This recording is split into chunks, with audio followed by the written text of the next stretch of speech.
त्या ठिकाणी युवा उत्थान फाउंडेशन व नरेडको आयोजित सुशासनाचे प्रशासक कार्यक्रम हा आयोजित केला आहे। त्यामध्ये जे उत्तीर्ण झाले UPSC परीक्षेमध्ये ज्याचा सत्कार आहे ते सर्व मान्यवर, त्यांचे पालकवर्ग।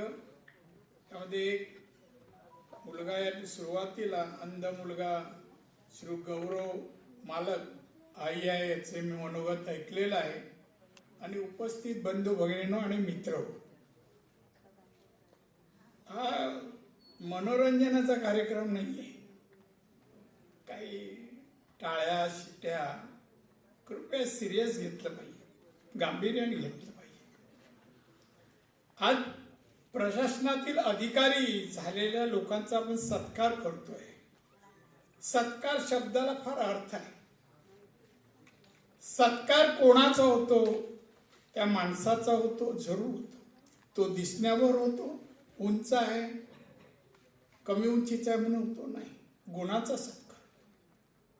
आज या 21 जणांनी मान्यवरांनी परीक्षेला अतिशय मेहनत, परिश्रम, सर्व काही योगदान देऊन पास झाले आणि ह्या दोन संघटना म्हणा, संस्था त्यांचा गौरव किंवा सत्कार करतायत आणि जमलेल्या लोकांनी त्या सत्कारातून बोध घ्यावा। तर सत्काराचा अर्थ जो आहे तर सत्कारातून दुसऱ्यांना बोध घ्यावा। आज इथे 200-400 नाही तर मीडियाद्वारे लाखो करोडो लोकांपर्यंत तो बोध जावा की बघा आज सत्कार या व्यासपीठावर केला, नारायण राणे आणि वेगवेगळे कमिशनर आयुक्त या लोकांनी केला, आपला कधी होईल असं अभ्यास करणाऱ्यांना वाटावं। त्यासाठी हे कार्यक्रम अति महत्त्वाचे आहेत आणि म्हणून सत्काराच्या वातावरणात होणं आवश्यक आहे असं मला वाटतं। आमच्या बऱ्याच अधिकारी वर्ग आहेत, बऱ्याच जणांनी मला म्हणजे कौतुकच केलं असं आपण म्हणून मी आभार व्यक्त करेल तुमचे, धन्यवाद तुम्हाला लोकांना देईल।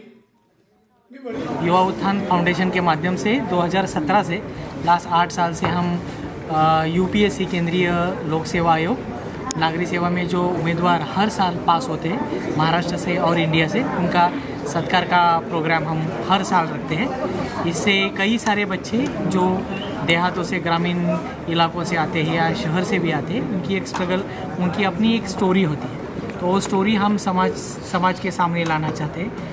उनका मार्गदर्शन हो, उनकी सफलता का राज है उनका हार्डवर्क, उनका पैशन। जैसे आपने सुना कई सारे बच्चे हैं जो नासिक से आए थे, अहमदनगर से आए थे, अमरावती, नागपुर से आए थे, तो उन लोगों को समाज के सामने उनका आदर्श खड़ा करना, समाज के सामने उनको लेके जाना और उनके लिए काम करना, ये युवा उत्थान फाउंडेशन का उद्देश्य है। इसलिए हम उनको स्कॉलरशिप देना, उनको फैसिलिटी उपलब्ध करके देना, उनको किताबें देना, उनको पैसे देना, इस प्रकार की मदद हम करते हैं। हमें बहुत अच्छा लगा, आप कई सारे मीडियाकर्मी इस प्रोग्राम को आए हैं, तो हम आपका भी शुक्रगुजार करते हैं, आपको भी धन्यवाद देते हैं। और जैसे आपने सुना पूर्व केंद्रीय मंत्री नारायण राणे जी इस प्रोग्राम को आए थे, कई सारे सीनियर ब्यूरोक्रेट्स, नौकरशाह के कई लोग आए थे, आयकर आयुक्त कुमार सर हो या अभिनव देशमुख सर हो, यहाँ के एडिशनल CP हो या कस्टम्स के ऑफिसर्स हो, कई सारे लोग आए थे। हम उनसे समाज में यही एक उद्देश्य लेकर जा रहे हैं कि हमारा समाज और हमारा जो तरुण है वो ज़्यादा से ज़्यादा स्पर्धा परीक्षा में आए और देश को विकसित भारत करने में अहम भूमिका निभाए। सर एक चीज़ मैंने देखा सर, नारायण साहब ने जो किस तरह के IAS हमारे आगे होना चाहिए, किस तरह भाषण देना चाहिए, किस तरह का अपने आप को दिखाना चाहिए, उन्होंने एक सबक सिखाया, मतलब एक होता दिशा दिखाया उन्होंने। कैसा लगा आप लोगों को? राणे सर अपने आप में एक कहानी है आदर्श प्रशासक की। राणे सर ने हर एक पोस्ट पे काम किया है, जैसा आप जानते हो वो बॉम्बे महानगर पालिका में पार्षद थे, बाद में विधायक बने, बाद में मंत्री बने, मुख्यमंत्री थे, विरोधी दल के नेता थे, MP थे, मंत्री थे और केंद्र में भी मंत्री बने थे।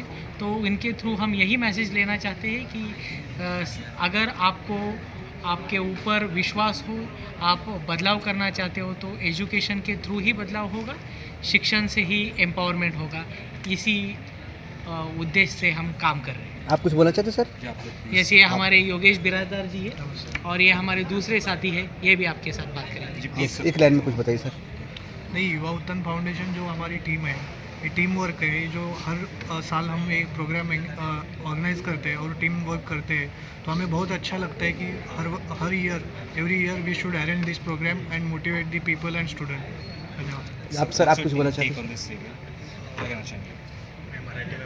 हाँ चलेगा, मराठी आई लव। म्हणजे युवा उत्थान फाउंडेशनच्या द्वारे जे UPSC अपेअरिंग कॅन्डिडेट्स आहेत त्यांचं मनोबल आपण जास्त स्ट्रॉंग करायची आमची इच्छा आहे आणि त्यांच्या स्टोरीजमधून अजून जे अपेअरिंग स्टुडंट्स आहेत त्यांच्या स्टोरीजमधून मोटिवेशन मिळून त्यांना एक फॅसिलिटी आपण उपलब्ध करून देतो।